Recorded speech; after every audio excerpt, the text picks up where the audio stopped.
camera and be part of the group. It's not too late. Okay, so the recording and the transcription have both started now.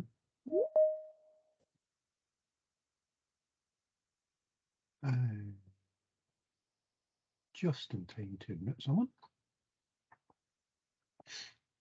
I love the transcription. It's so far away from what I'm actually saying. I'm going to take it as the Scottish accent. Do you know, it's weird. I've worked all over the world and people understood me properly. But Microsoft transcription, I don't know what it thinks I'm saying. However, okay, so over the last few weeks, we have been looking at GRC. So we've looked at governance. We then looked at risk. So I'm afraid that there are no prizes for guessing what we're going to look at today. All right, somebody else just joining the meeting. There we go.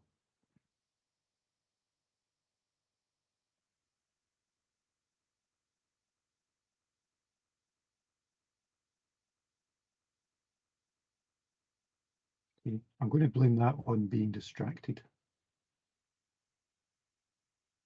Can everyone else hear me? Just give me a thumbs up for Yes, something. Tony, we can Yes. hear you. Yes, Tony. Yes, we can. Well, as you just check, need to check Yes, Tony. your.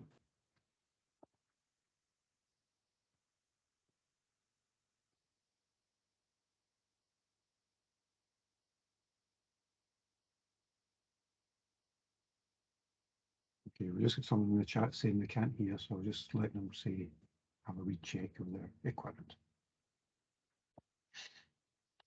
So I'll try that again. No guesses for guessing what we're moving on to now.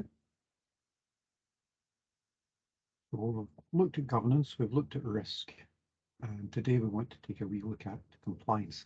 And you'll notice actually the things from now on, the lectures are getting shorter. And it's not because there's less of an emphasis on any of the headings here.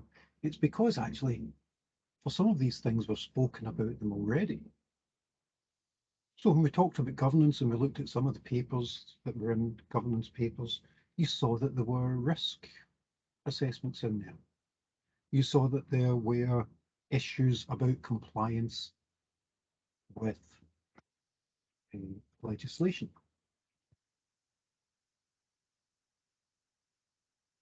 So what we're doing now is kind of tidying up and just putting this in context.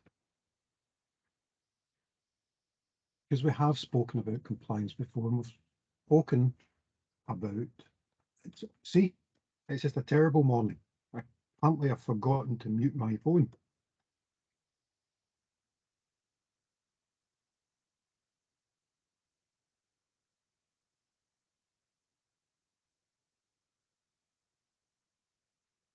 Oh, I'd muted one and not the other. Problems with two phones. Anyway, sorry. So yes, we've been talking about compliance, and we've been talking about organisations needing to comply with their legislative requirements.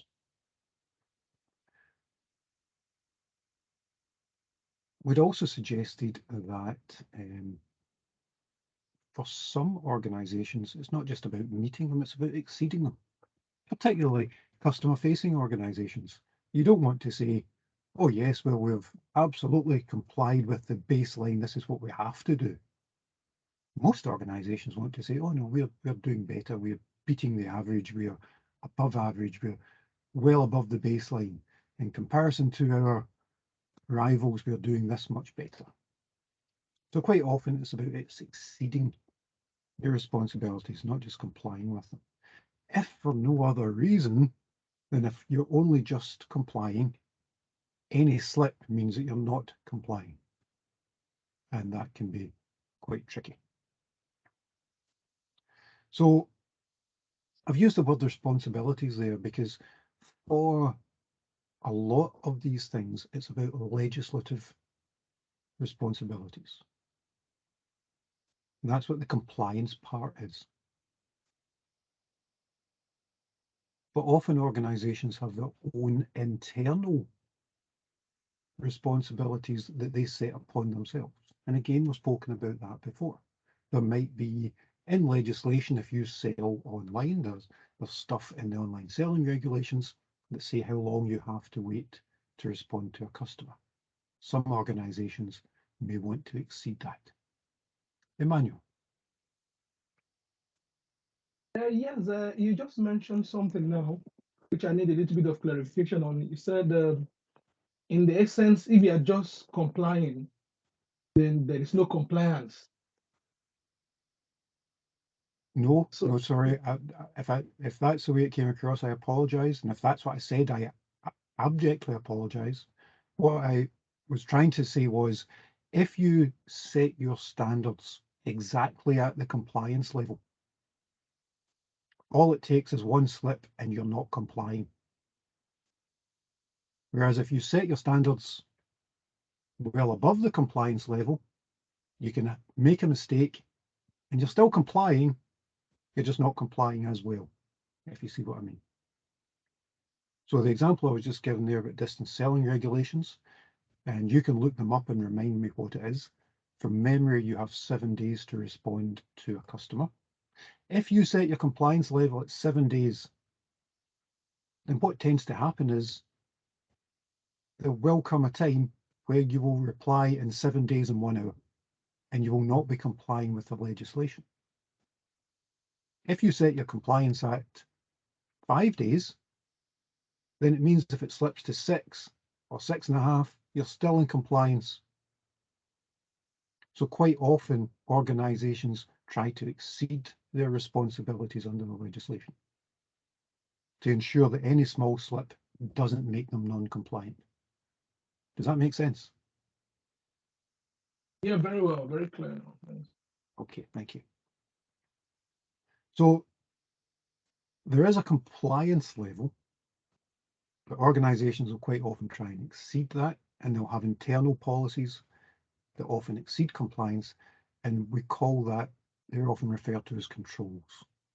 So the GRC, some people talk about as control. It is governance, risk and compliance, but controls are a part of it. And as you know, we'll be talking about controls later on as well.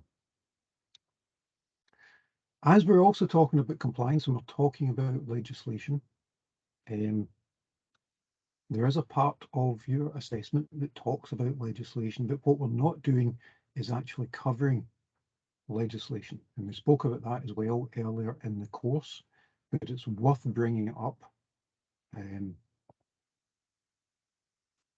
because we're getting to the business end. So remember what I said, you have a legislation section in your module materials. It covers 1, 2, 3, 4, 5, 6, 7 pieces of legislation, some of which are incredibly general. GDPR, health and safety, freedom of information, some of which are slightly more abstract, depending on what business you're in. Copyright designs and patents is absolutely top of your list if you're creating software, perhaps less so if you are a delivery company sending out widgets. So these are things that I've brought to the fore.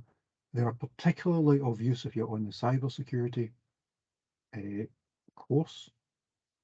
If you're doing this as CPD, they are still helpful. Part of the reason I chose them is that they are applicable to most areas of work. But we won't be covering them. So have a look at these, work your way through the materials on your own time, please, because you will have to talk about legislation. Clearly, if you're talking about compliance, you'll have to talk about legislation. You can talk about the things that are in the materials, you can talk about things that are relevant to your own work, you can talk about anything else that you come across, as long as you talk about it.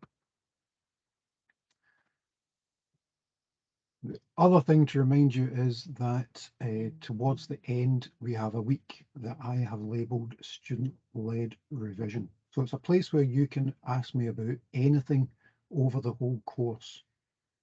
And if there's anything that you've come across in legislation that you haven't understood, that would be the time to do it. Of course, you don't need to wait that long. You can put something in Teams or ask me during the lectures as well. But there is a whole week. set up for it too.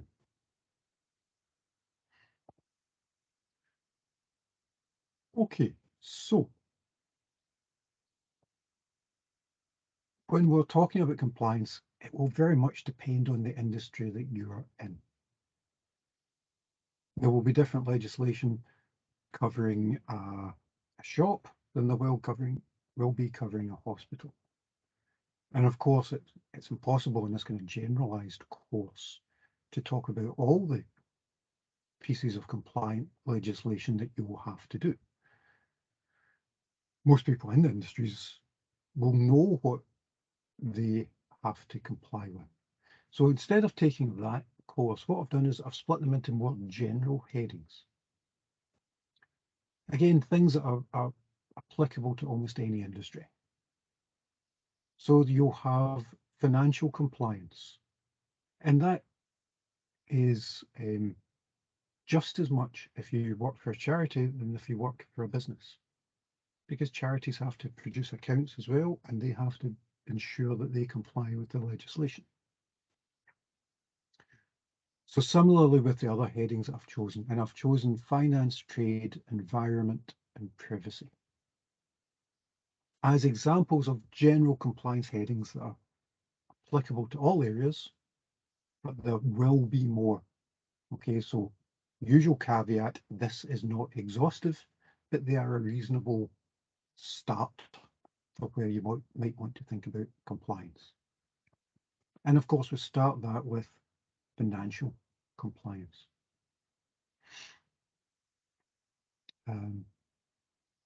And again, I refer to the fact that we'd spoken about some of these things before. And I think in the very first lecture, we spoke about an organization who had financial issues. And one of the problems that they had was that they had certified their accounts. In other words, they had a set of accounts, what they brought in, what they'd paid, how much they had in the bank, and the directors had signed them off, and that's a legal requirement. Accounts are literally signed off. Somebody has to go, yes. And part of their problem was the accounts that they'd signed off were incorrect. So that's the most basic set of financial controls. Now, of course, if you're running your own business and you don't have anyone else to answer to, your financial compliance is often down to your own rules. Not always, because it depends what kind of business you're in. You can't run financial scams and all that kind of stuff. But in terms of the reporting and in terms of the compliance, well, you can have a balance sheet that says brought in £100, spent £99, 11 shillings and sixpence. Literary reference there for any of you that are still awake.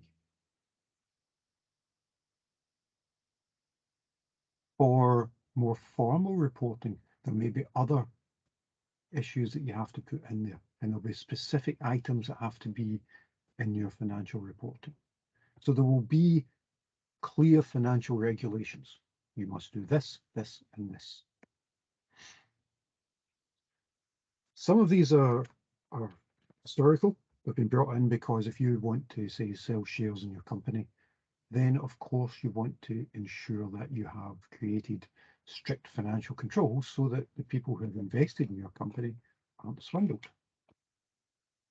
A lot of those regulations were loosened during the 80s and 90s, which in my opinion led directly to the financial scandals of the 2000s. And some of you will remember those all too clearly.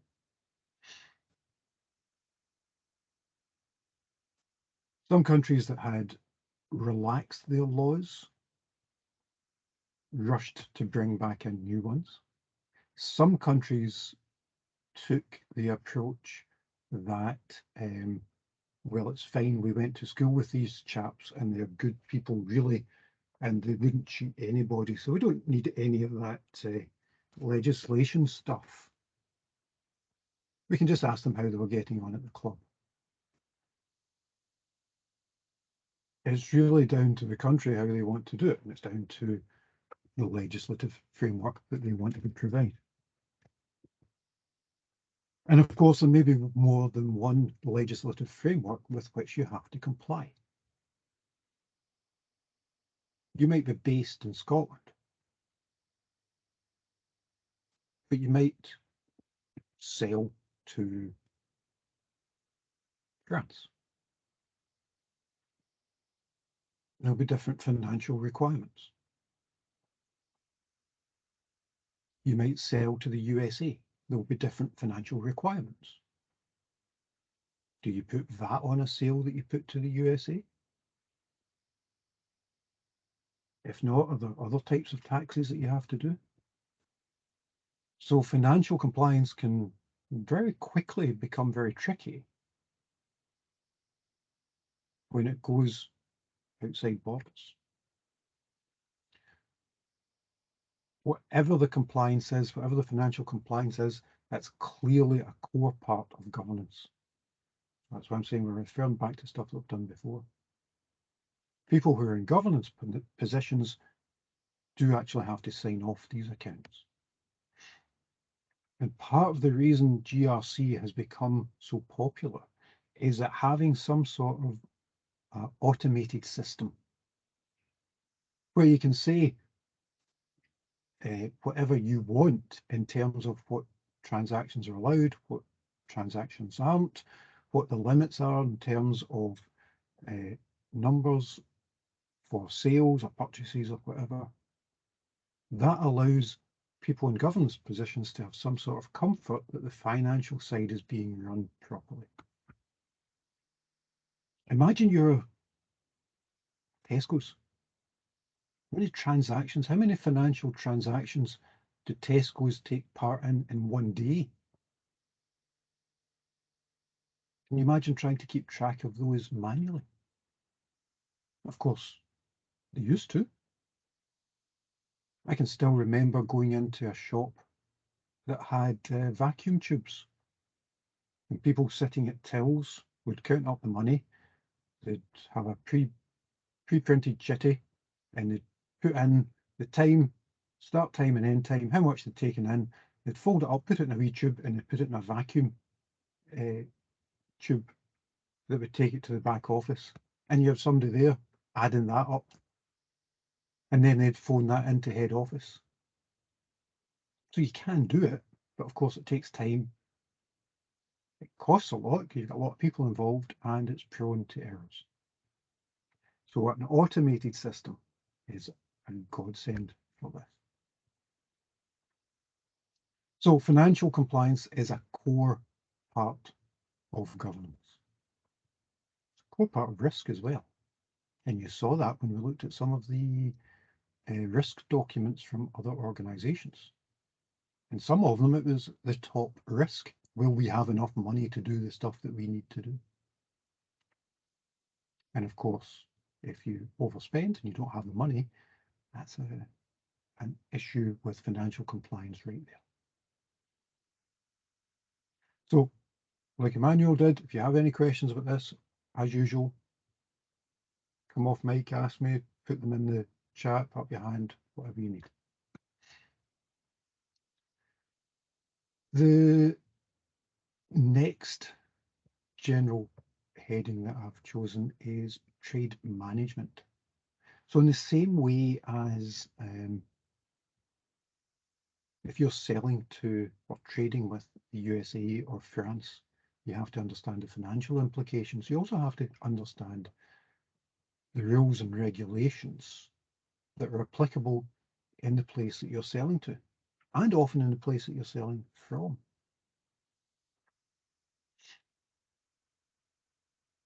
To take an extreme example, if you manufacture machine guns, the laws are different if you want to sell them to the USA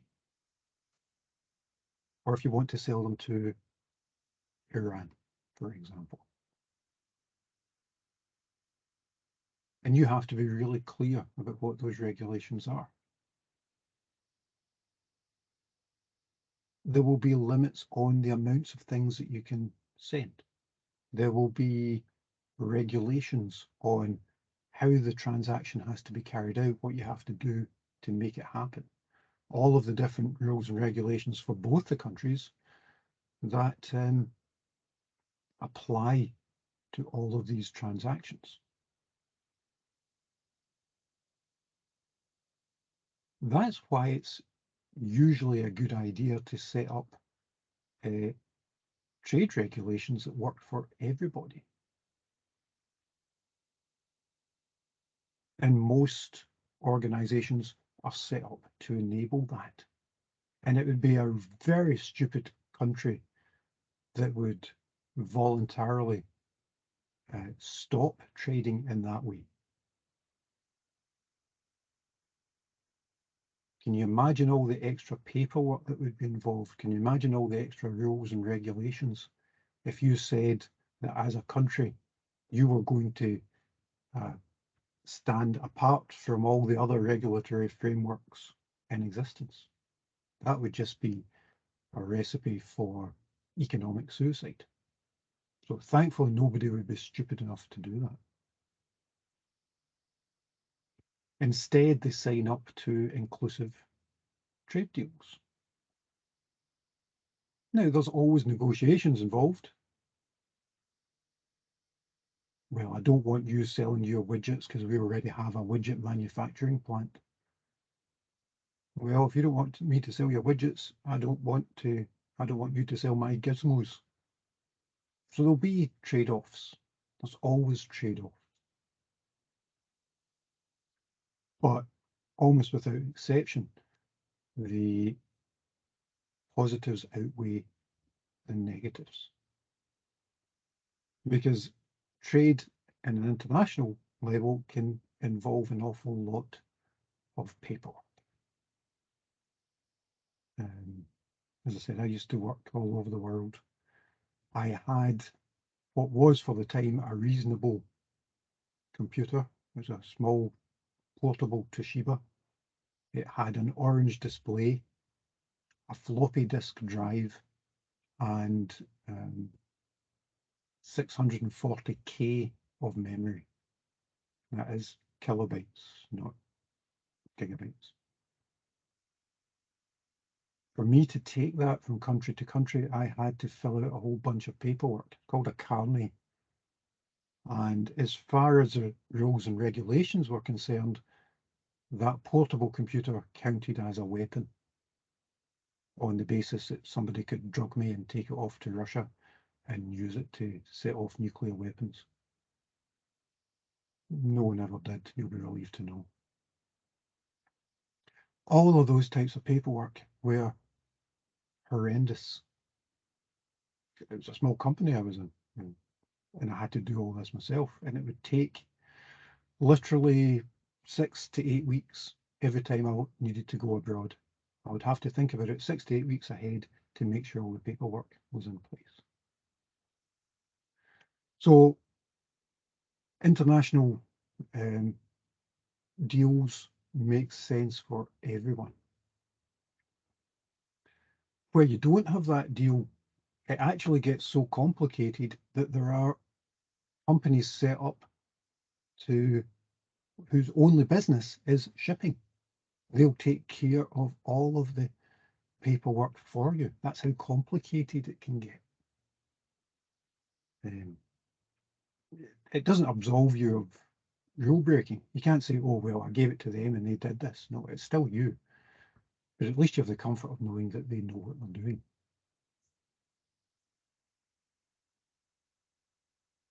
In any case, compliance with all those rules and regulations is down to the organization.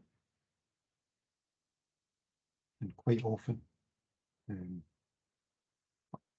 invariably, they will be part of the compliance controls that are built into your systems.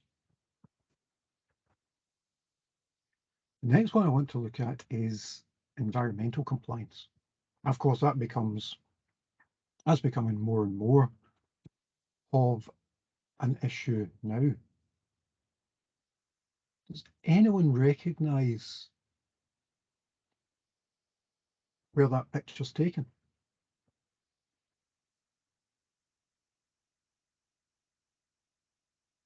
it Glasgow?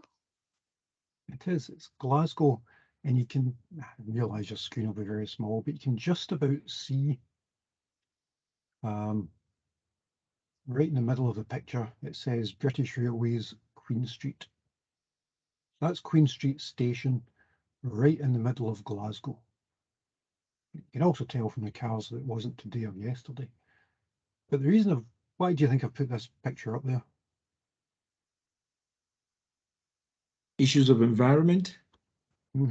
Specifically brought up by this The- picture. There's There's the there's an industry back there emitting extracting something into the air.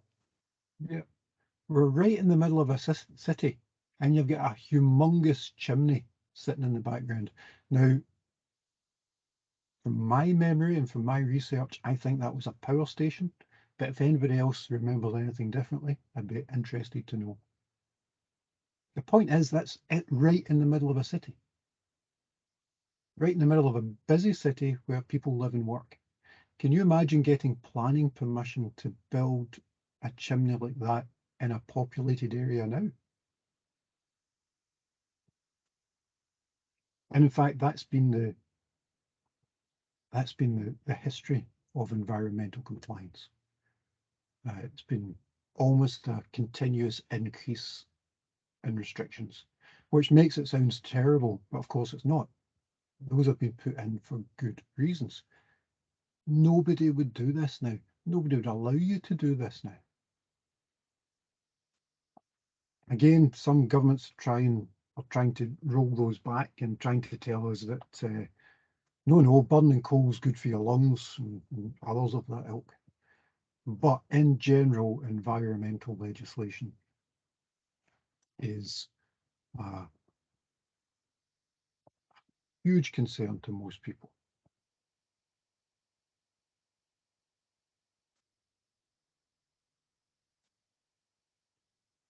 What we do with our waste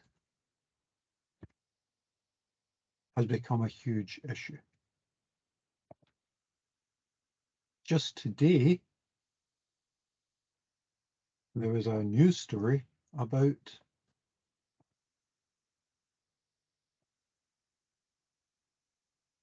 a company who are going on trial over the alleged illegal storage of human body parts.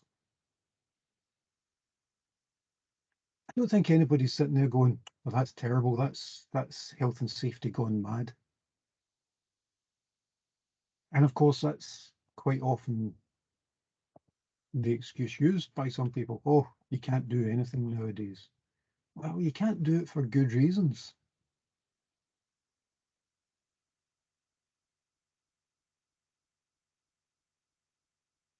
So we have a lot of environmental legislation, and a lot of it is core to you no matter what industry you're in. Health and Safety at Work Act. I'm sitting here in my wee cupboard, sitting at a computer. I had to fill out a health and safety form to ensure that I was sitting properly, that the desk was at the right level, that the monitors were up there, and I wasn't, oh, I shouldn't, oh man, my hair's getting worse. I'm not hunched over, staring at a screen. And there's good reasons for that. We want people to stay fit and healthy. But for a certain type of person, that's health and safety gone mad. The Health and Safety at Work Act wasn't brought in to stop people doing things. The Health and Safety at Work Act was brought in to ensure that when you do things, you've taken into account safety. It wasn't brought in to stop people washing windows on the 18th floor of a tower block. But it was certainly brought in to stop people doing it by having one leg in and one leg out of the window and leaning over as far as they can with a cloth. Health and safety at work isn't punitive, it's just common sense. Sometimes though we can get blasé about some of these things. Some of the things that used to be allowed and some of the things that aren't anymore. And there was always a recognition that health and safety would have to change depending on circumstances.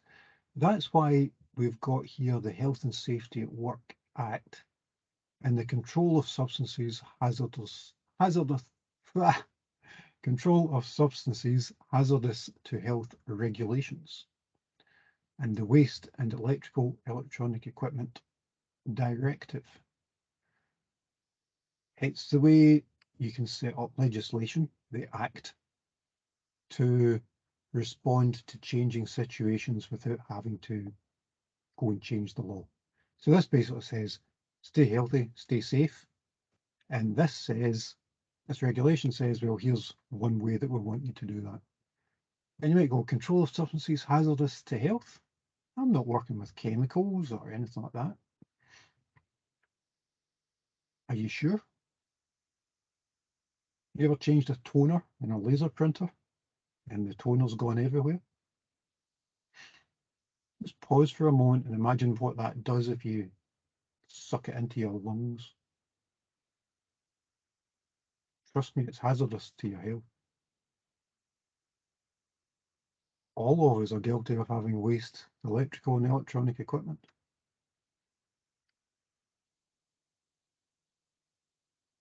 Some of us can't bear to throw it away, so we keep old electrical and electronic equipment and turn it on occasionally and relive our youth.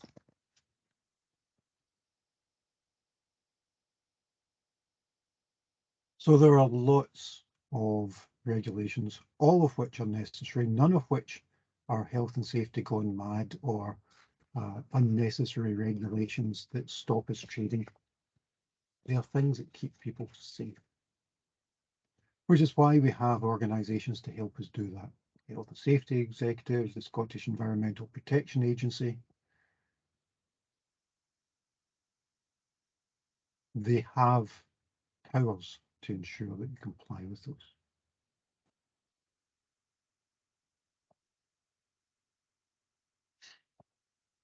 And as we're talking about SEPA, they currently have an issue with our next couple of topics. Because an organisation you wouldn't think would be top of the list for being attacked by cyber criminals was.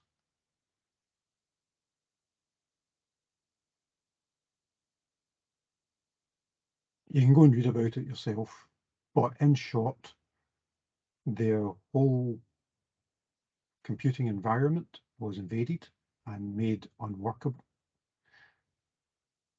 A ransom was demanded, which they rightly refused, but they're having to build a whole new system in order to recover from the cyber attack. There's a few issues with that. Well, so lots of issues with that, but some specific ones that I want to talk about. Someone's got access to your system and you've got information about people or organizations. That's very much a privacy issue. Ever put your details into SEPA? They might have your details. I get texts whenever there's a flood risk where I live from SEPA. They've got my name, they've got my mobile number. It's very easy to think, oh, well, nobody's interested in the information that I keep. But almost everything is kept online now. So even if you're not an IT organisation, you will almost certainly use an awful lot of IT. And so you need to make sure that you keep your details safe and that you're compliant with all the privacy laws. And of course, the most recent of that was GDPR.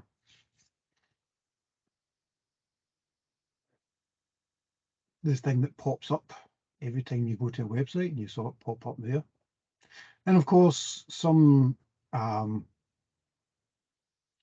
Some of the less knowledgeable amongst our legislators have been jumping up and down and saying that GDPR is a complete waste of time, effort and money. No one should be required to do it, and that we should simply remove it from the statute books. Well, here's the thing. You'll have figured out from my tone of voice that I don't agree with that.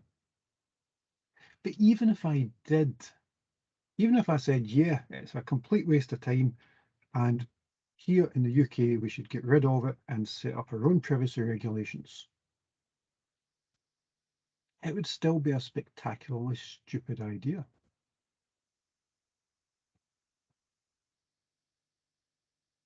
Because we've got trade management. Nobody sets up, or hardly anybody sets up a website and says, yes, I don't want anybody looking at this outside of my own borders. Quite the opposite. Most people set up websites in order to ensure that they get outside their borders. So if a huge part of the world uses GDPR, you still have to comply. So the issue I have is that people use this as a kind of bogeyman. Oh, GDPR is terrible. Look at all the work it's given people. Well, yes and no. I happen to think privacy is important. But also know that purely in terms of trade, you don't cut yourself off from a huge part of the globe. So even if you set up your own country-specific GDPR, you will also have to comply with GDPR as it sits, because there's a whole continent will still require it. And it would be impossible just to ignore them.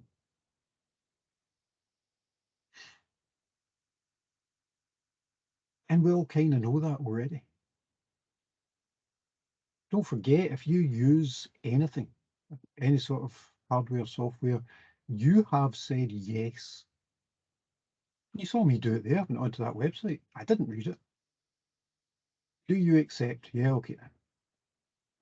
We all do that. Most people do that. And in fact, most systems are set up to exploit that. Now, we can't change people's behavior, but I don't think it's unreasonable to say that we should at least allow them the choice. Otherwise, all we get is a system where pretty much anything could be written into a licensing law.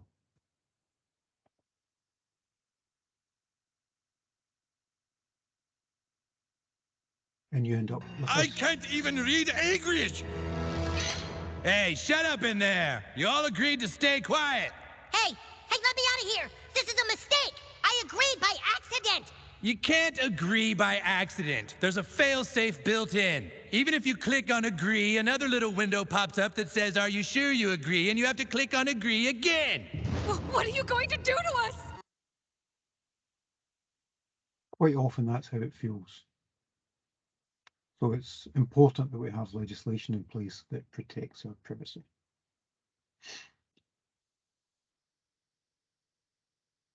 So as I say, that's a swift gallop through some headings of different types of compliance that you might be involved in. And part of the reason I don't want to get into too much detail is every organisation is different. They'll have their specific things that they need to do. So anybody get any questions or comments about that? Tony. Uh-huh. Can it look like looking at the compliance for most companies? Like it's like some of these companies are forcing people to actually take in whatever they presented.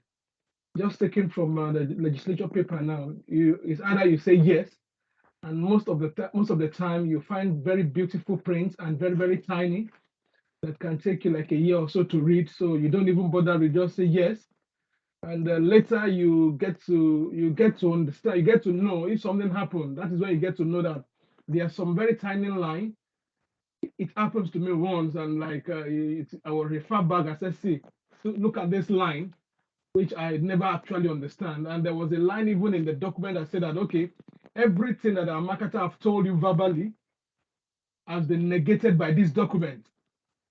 And the document is almost like not exactly like what you were canvassed by the marketer.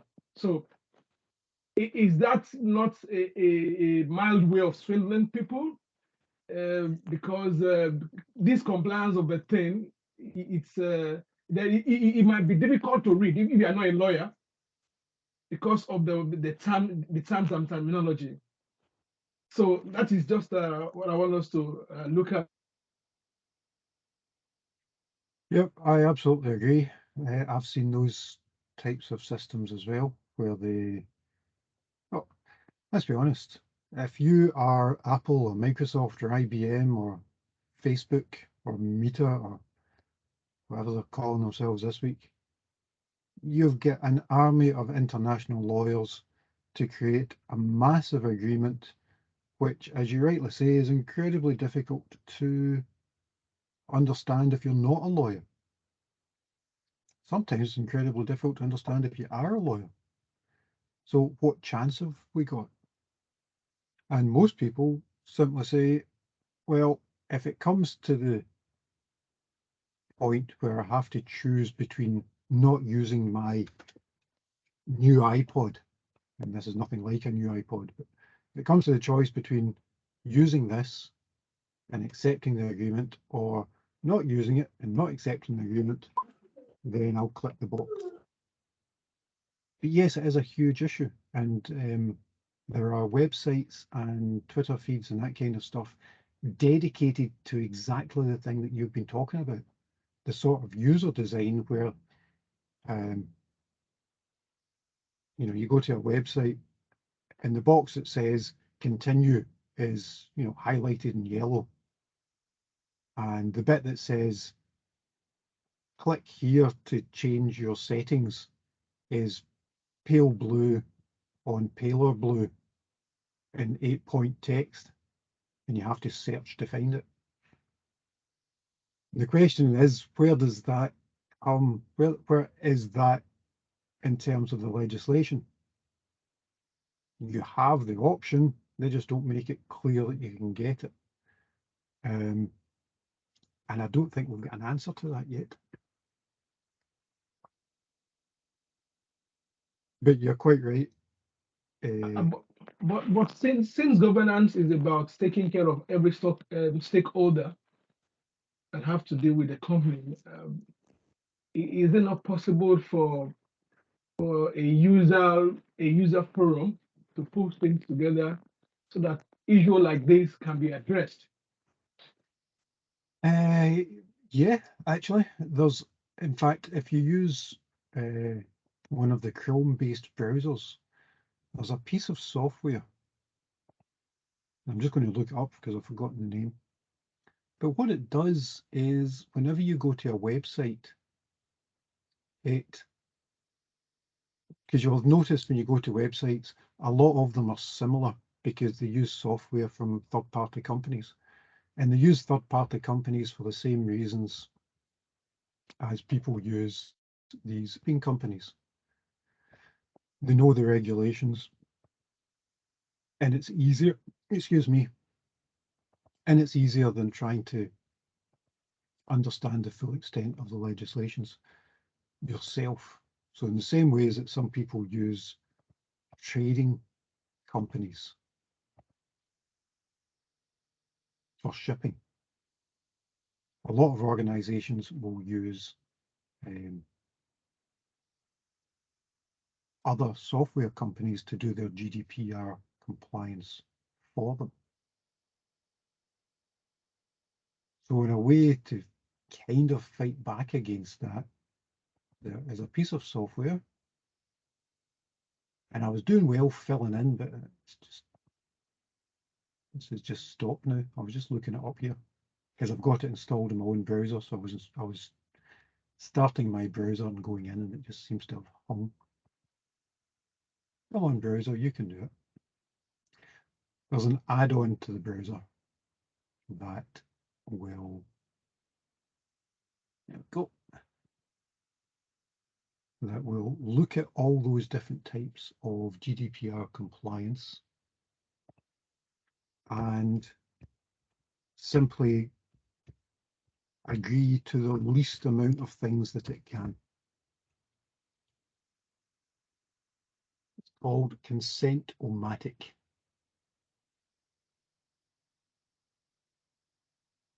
And it will automatically handle GDPR consent forms, and it's exactly what you were saying, Emmanuel. This is the point they're making as well. Pop-ups are designed to be confusing and make you agree to be tracked. So what you do is you use this add-on, you say what you want to consent to, and most people, including me, say as little as possible. And then whenever you go to a website, it does exactly that. So if I add this to Firefox just now,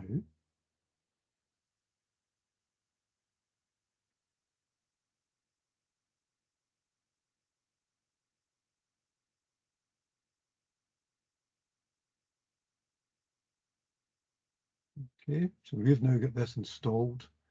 And if I do a web page for, I don't know, what do we want to search for? Trade regulations.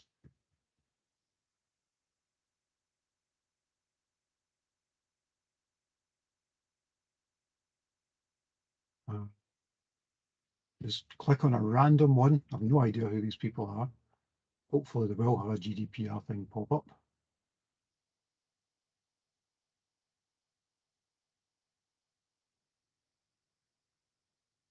What? PR Newswire.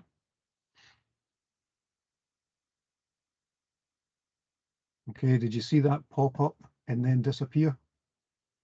So the GDPR thing popped up, consent-o-matic, and you can see it's put a check mark there, and it's consented to as little as possible. And that's continually updated by the makers of the add-on. If only we had something for that in real life, for all those license agreements that we get that are on paper. So I absolutely agree, Emmanuel, and it is a big issue.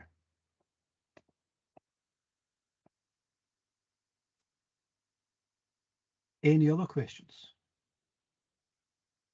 Tony, I just wanted to, given what Emmanuel said and, the light you've shed on, compliance in terms of alongside the international borders that companies trade, usually what would you sort of like recommend or sort of like advice when trading with different countries, given the fact that some countries are not regulated very well, like the GDPR that covers the EU as a whole, and within the UK there are some countries in maybe in Asia or in Africa who you may do business with as a company, and they don't have those regulations. For instance, the GDPR or data protection. What was the best format to be able to approach such companies when it comes to trade, and to make sure that data is not sort of like there's no data breach and all of that. So in practical terms, how do you handle such? Okay, that's a really good question, actually. And can I first of all say that I want to steer clear of words like best, because I think every organization has its own approach. Yeah. And you are quite right. So I can think of specific examples of websites I used to go to, the kind of technical ones, and they were quite often based in the USA. I'm a computer guy, and a lot of the computer tech websites were USA based. When GDPR first came in, many of those websites would do geolocation. So if you don't know, when you go to a web page, it sends information, and you can use your IP address to get a general idea of where you're coming from. Mm. That's called geolocation, and those companies, those websites would use geolocation and say, you are in the EU, you now have GDPR. Our website isn't set up for GDPR, so you can't come in. And it simply blocked me from accessing the sites. And that's why I'm not keen on best. Is that the best way to approach it? You would think all organizations would want as many people as possible to come to the website. But they made a choice. They've said, okay, well, it would cost us X amount to implement this. Is it worth it for our organization? And the answer they've come to is no. Mm. So every situation is different. It Yeah. will depend on the organization. It will depend on the countries. It will depend on the regulations involved.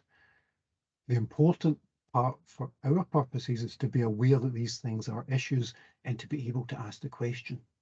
To be able to say, oh, and by the way, this might be an issue with trade or privacy or GDPR or environmental or whatever it happens to be able to ask that question. And again, that goes back to the things that we've been talking about in terms of governance. You might not always know the detail, which is why you might get a report saying, we should put GDPR on our websites. That's a recommendation. And the people in governance go, what? So you've got a whole bunch of stuff that says what GDPR is, why you should do it, what benefits it will bring, and all that kind of stuff. So it's again, and if we want to be mercenary about it, thinking back to the assessment, it's that kind of recommendation versus background that you'll see in governance all over. Yeah. What the organisation does and the choices it makes in the end are down to them though. So they're the only ones that can choose what's best for their organisation. Okay. But it's important they do it with the information, with all the information to hand. Is that okay? Yeah. Thanks so much. You're welcome. Any other questions or comments just now?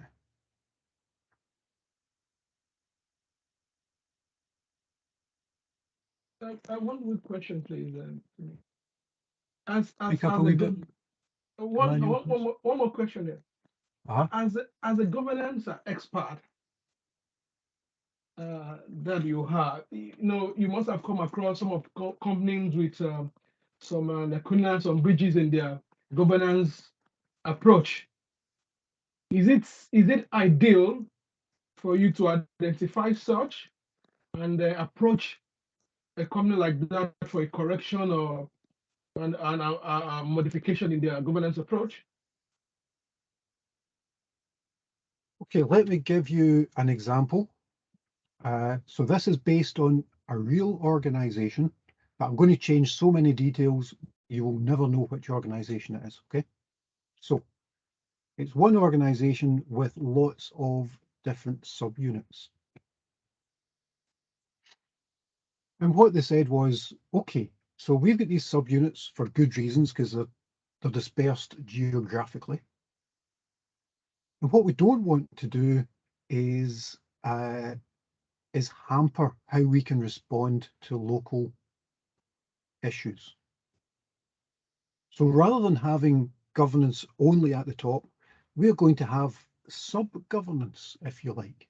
So rather than having one governance for the whole organization, they'd half a dozen sets of governance for each of their geographical units to allow them to respond, to allow them to look at some of the stuff that we've been talking about, specific regulations that only apply to their geographical region, specific regulations that they have to conform to that other people don't.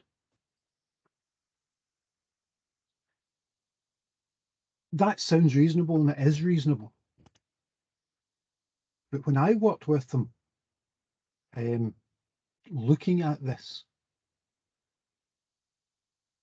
I had to point out one flaw in what they were doing, which is given the relative sizes. Sorry, I'm changing this in my head just to try and make sure I definitely don't, because all of this is clearly confidential. Given their relative sizes, one of the geographical regions their governance consisted of one person, simply because it was the smallest organizational unit. So there's one person involved in governance. So there's one person involved in all the financial stuff, all the trade stuff, all the sales stuff, everything. And you remember right at the start of this course, we said, well, having one person doesn't exactly give you the best chance of having some checks and balances. So the first thing I had to point out was, I absolutely understand why you've changed governance this way, but having it for this particular unit doesn't work for that reason. You're going to have to do something else that allows you to have a proper governance in that section. Now, it wasn't too hard to sort. In essence, they basically took a certain number from other places and added them to the governance of this smaller one, so that when these sorts of decisions were taken, they got input from other places as well. So yes, there can be places where governance goes wrong. And that's just one example. Other examples are where companies get bigger. So you've had it doesn't even have to be a small company, a small, medium-sized enterprise. Don't know if this is ringing any bells. But you've had them and they've been, if not a family business, certainly a compact business. And the people that do the governance are the same people that do the management. And we've talked about how they should actually be separate. And that can work up to a certain level, but then the company might get bigger, either organically by growing or by acquisition or by any other means. And all of a sudden, the way that they were running the company is no longer appropriate, because there are too many places where there was one person taking a decision with no checks or balances from anyone else. And as I say, if you're a small company, you can probably get away with that. As you get bigger, as you grow, you also have to grow your governance to make sure that you comply with this new landscape that you're in. One where you're bigger, where you might have gone from being a private company to a limited company, or even a PLC. So that's just a couple of places where I've been involved with companies who have had to change their governance. And hopefully at least one of those rings a bell with you. Yeah, thank you for that. I have there is one company that I used to know that they are doing fantastically well as we're very small, and when we're expanding, but their mode of expansion was what they call selling franchise. So they sold franchise to people, but what I call flaw, well, it's arguable, was they aimed at the business of food. So when they sell franchise, they make each of the franchise to sell their own type of food, their specific type of food that they sell. So the standard of the food from one franchise to the other start changing. So that made the business to start collapsing. So, but in argument with some of the director, they're like, no, they felt that is the best, so that they don't have a centralized place that they disseminate food. So arguably, what do you think? Do you feel that the best mode of operation for those should be to have a central area or a central point that where they distribute their goods to their franchise, or that's the best deal that they could have at that time? I'm actually going to take a third way. So either of those can work. So there are some franchises that take this central approach. In other words, you have to buy all your food and all your oil and all your machines and whatever else you need from this central place, and they keep their standards up that way. There are other organizations that approach it differently, and weirdly, sometimes they can be the same organization, because you can sell franchises and then expand into different countries where it would be impractical to sell the same stuff. So there you have to move into testing. You have to make sure that rather than, say, having a central place, I don't know, say you're deep frying chicken, rather than having a central place where you buy the oil, so you know it's the same ground nut oil with a certain amount of minerals in it. I don't know anything about oil, as you can tell. But rather than having a central place, what you say is, okay, we can have it at different places, but here are the parameters. And what we're going to do is have some wee guy in a car driving about, checking what you're doing. So you have to go to a certain standard. And if you don't hit that standard, you won't be a franchisee anymore. So again, it depends on the organization. It depends how they're set up, and it depends on the geographical reach about the best way to do it. Because there's no one size fits all solutions. You'll quite often see that, you'll go into a bookshop, you'll go into a library and go to the business section, and it'll say things like, here's the one thing you need to make your business a success. Well, see, if you think there's only one thing you need to make your business a success, your business is never going to be a success. And in the same way, anybody that tells you there's only one approach you can take that will make it a success, no, it's not true. So yeah, it will depend. The key thing isn't about central supplies or distributed supplies, it's about quality and standardization. And how they go about setting that up will inform how the other part. And it goes back to the 5 whys I was talking about.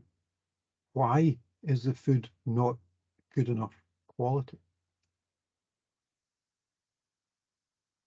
And you can work your way through that to say, okay, well, actually, in the end, even if we all supply the same food from the same warehouse, if somebody cooks at 180 degrees and somebody cooks at 200 degrees, and somebody does it for 4 minutes and somebody does it for 6 minutes, you're clearly going to have a different outcome.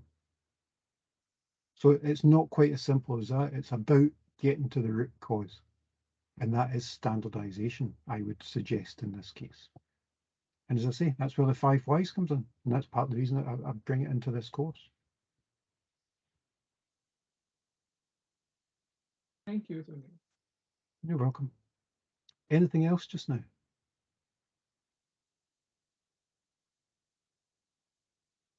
This is clearly going longer than we normally do. I actually thought this would be a quick one. It didn't occur to me this would take so long.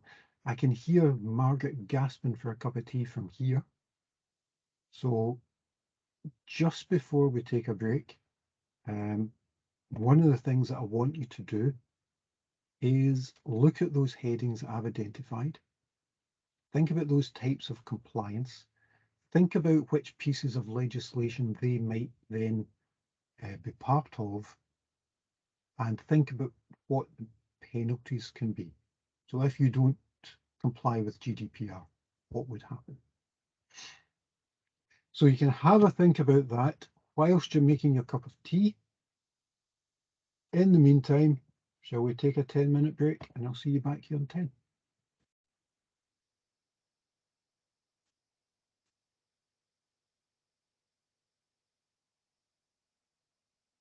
I'll take silence as acquiescence. Oh, Margaret's shouting.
Okay, we're back.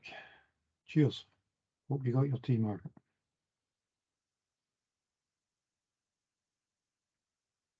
Okay, anybody got anything that they want to bring up from the last wee bit? Or was it cold where you are, Margaret? Got your cardigan on today? Yes, yes, just a bit. I'm in the office, but it's freezing.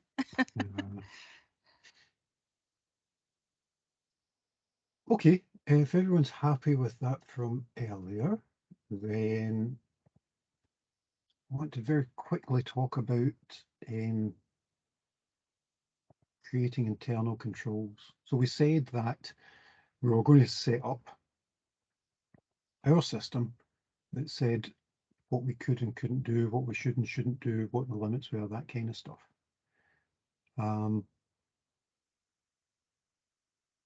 What we're really saying is, if we have something in a system, we can set a breakpoint.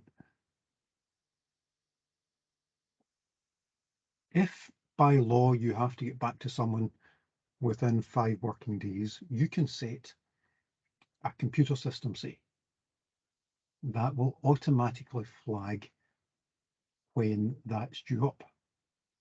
You could, but it would be a silly way of doing it, because what you should do is say, by the way, this has only got a day to go. And that's when you flag it. In other words, you can set up the system in order to give you the best possible chance of complying with whatever it is you need to do.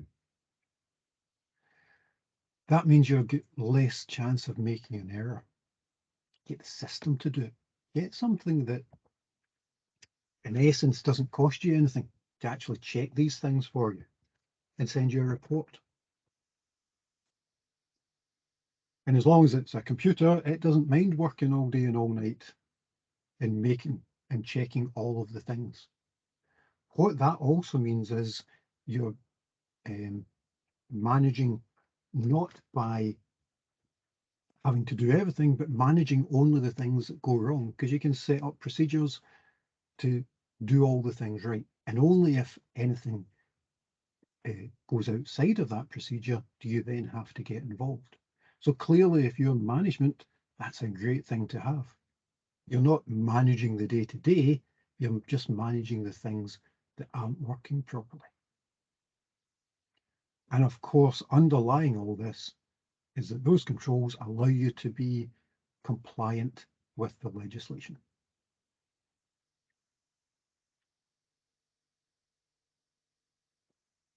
So what do you have to do to create something like that? Now, quite often we are talking about setting this up on a computer, but the same things can apply manually. But of course, manually takes more time and more effort, which is why people move to computers. Because the documentation that they may have may include all of these things. It's all very well having a policy saying, yes, we will get back to people within 7 days. But then you need somebody to sit back to check all the people that have contacted you, see when it was, set a date for them. If someone's doing that on a bit of paper, that can start to get tricky. So the first thing you do is you check all those policies, regulations, legislation, all the documentation that you have to cover your area. And then you can take those and figure out, well, who's responsible for these? And again, we're harking back. So remember those risk registers that we had, where they identified specific risks. Often they didn't just identify the risk, they identified which area it was in and who specifically was responsible for it. So we can talk about particular things that have to be done, getting back to a customer within a week, the area that's where that is, that's the call center, who's responsible, the call center manager, and the processes, which might be more than just getting back to the customer, because the call center will probably be doing other things as well. And again, harking back, we can look at the risks that are inherent in that documentation. What is it that we need to do and what is it we shouldn't do? You shouldn't be able to phone up and say, send me a ton of widgets, please. And somebody just puts an order on the system and sends you a ton of widgets. There should be documentation and processes in there that says, do we know this customer? Have they paid us?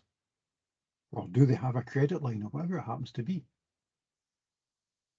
And then once you have the system in place and everyone understands what it is, then you can start to implement it.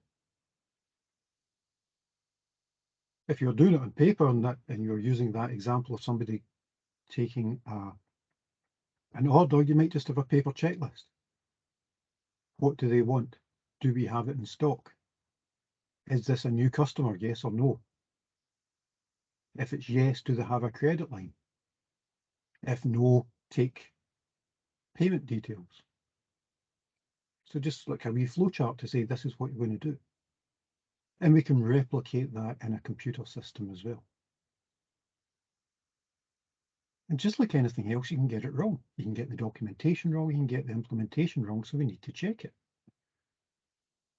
So we need to check that all the documentation's in place. And then we need to set the checks that we're going to do to ensure that we're complying with what our processes actually are. And there's two ways we can do that. They can be preventative or defective. Preventative says, well, before you do something, let's make a check. So before you write a check to your supplier, or before you make a bank transfer to your supplier to pay a bill, make sure that someone else has also ticked that off. So someone will sit there and say, we owe Fred £10,000.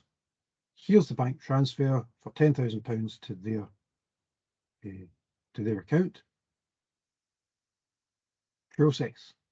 Process doesn't actually process it, it sends it to someone else who checks it over. Okay, it's going to this person, it's for this amount of money, it's related to that order, yes, that order's in, we're in, okay, proceed. So you get two people doing it. Checks and balances. You may also have detective checks. In other words, checks that work out things that have gone wrong after the fact. You might be running that same call center, and your call center might say, right, we want to answer calls within 30 seconds. Now, you can't do a preventative check to see if calls are being answered in 30 seconds. But what you can do is set up a report that says, oh, for the period 12:38 to 12:48, calls were actually not being answered until about 50 seconds. So you can either do that as a report at the end of the day, we had a problem today, or you can have a real-time dashboard to say, we're not answering calls, can we get more people on the phones? But again, that's down to the organisation and how they want to respond to it. But because these are all set up and hopefully automated, we can have real-time data, which for a lot of organisations is hugely important.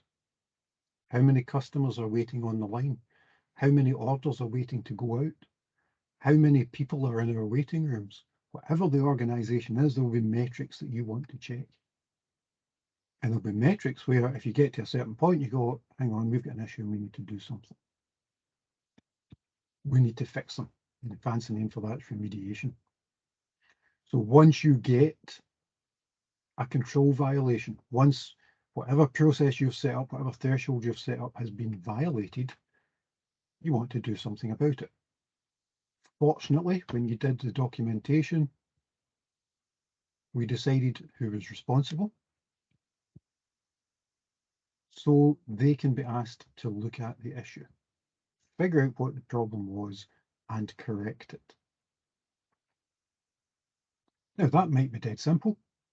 That might be, yeah, we didn't answer the phone in time because Barney fell over and hurt his foot, and it took us a wee while for the first aid to come. Now, that's just something that happens. Here was the problem. Here's what caused it. Do we do anything to fix it? Well, assuming that it didn't fall over a loose carpet or something, no, it just happened. But if it was the same problem, and the problem was Barney wasn't in that day, in fact, Barney quite often doesn't come in, maybe there's a problem with Barney, and maybe there's something that we need to do to make sure that we've got enough people on the floor to answer the calls. The answer will be different to every issue. But the point is, you have a system that says, here's the issue, here's who's responsible, and here's what we did. Here's what we did to correct that issue. And of course, if you've got an automated system, you can set that up. Here's a problem, here's when it happened, here's who's involved, here's who we've sent it to. And someone else can then check that those were actually ticked off. So you've got a checklist of things that need to be done. The controller can investigate and correct. The process owner can make sure that's done and make sure that it's been solved. And in general, there's two ways that things can go wrong. One where the controls aren't followed. In other words, we aren't answering the phone within 30 seconds. But we could have one that says, well, actually, the control's wrong. Yes, we are answering our phones within 30 seconds, but that's only because most people are hanging up after 20. And if that's a sales line, that's a lost sale. So maybe our control at 30 seconds was wrong and it should be a 20-second. So again, each problem is unique and should be viewed in that way and must be investigated in that way. Why is it happening? Why?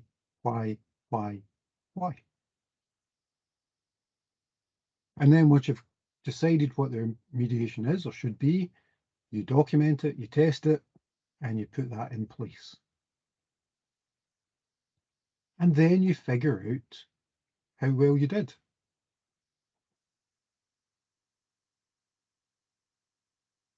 Where are the controls at? How many are we hitting? How many are failing? Does that give us any risk? Remembering that we've got a risk management system and we've got a risk register. Are any of these things going to cause an issue with the stuff that we have in there? So we can create a whole cycle of reports that say, yeah, fine, green, green. It might be an issue, amber, oh boy, red. And we can start to automate that and have those reports created whenever we need them for whatever's appropriate for the system that we are overseeing. And whether that's for our own internal checks or whether that's legislative, the process actually is kind of the same because we're setting up the system, setting up our limits and fixing them if they go right. And hopefully once the system settles down, we start to optimize the system, the problems become fewer and fewer. But we're getting better and better in our system. So we're back again to stuff that we've been talking about before. We're doing our PDCA stuff. Planning to do something, we do it, we check that it's working, we act to fix it, we get to our new level, and we keep going up and up and up to get to a better organization. So that's why I said at the start of today, these things are actually embedded everywhere. And we've been talking about a lot of them as we've been going along. This is just a formalization of those kinds of discussions that we've been having. And I also said it was a quick lecture. So any questions about that?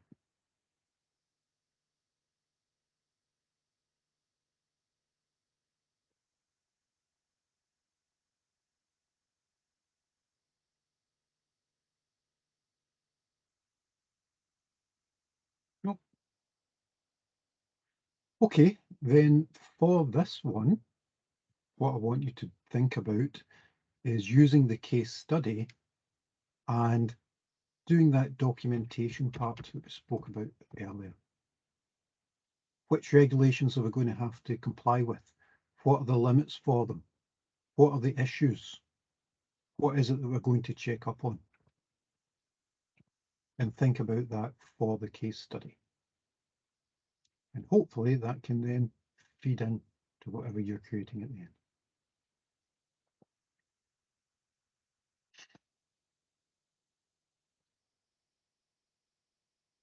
Any questions?